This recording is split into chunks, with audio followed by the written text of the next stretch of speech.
전 남편과 의붓아들을 살해한 혐의로 구속돼 재판에 넘겨진 고유정에 대한 2심 선고가 오늘 나왔습니다. 1심에서 무기징역을 선고받은 고유정이 항소심에서는 법정 최고형인 사형을 선고받을지에 대해 세간의 관심이 쏠렸는데요. 2심에서도 무기징역을 선고받았습니다.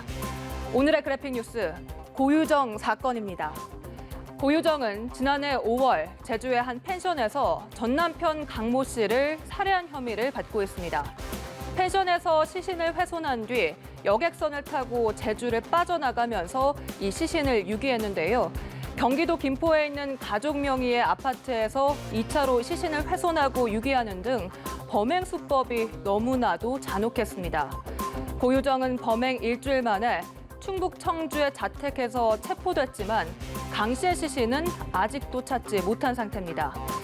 고유정과 2017년에 이혼한 강 씨는 사건 당일 2년 만에 아들을 만났습니다.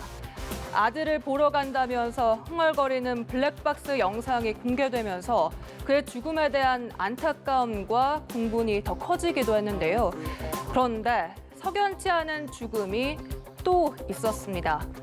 고유정과 재혼한 남편 사이에 있던 5살 의붓 아들의 죽음이었습니다.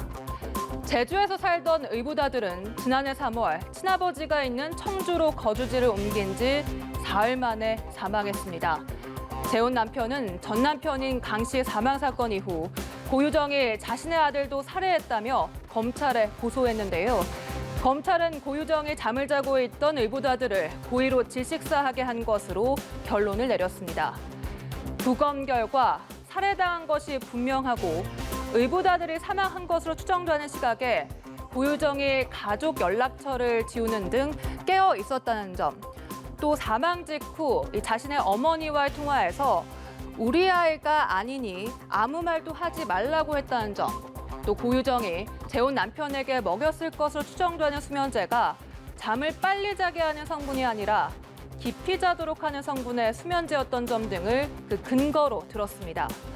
이에 따라 검찰은 전 남편과 의붓 아들을 모두 살해한 혐의로 고유정에게 1심과 마찬가지로 사형을 구형했지만 이 재판부의 판단은 달랐습니다.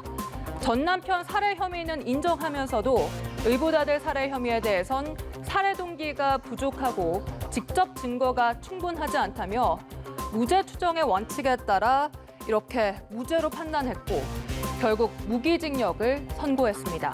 지금까지 그래픽 뉴스였습니다.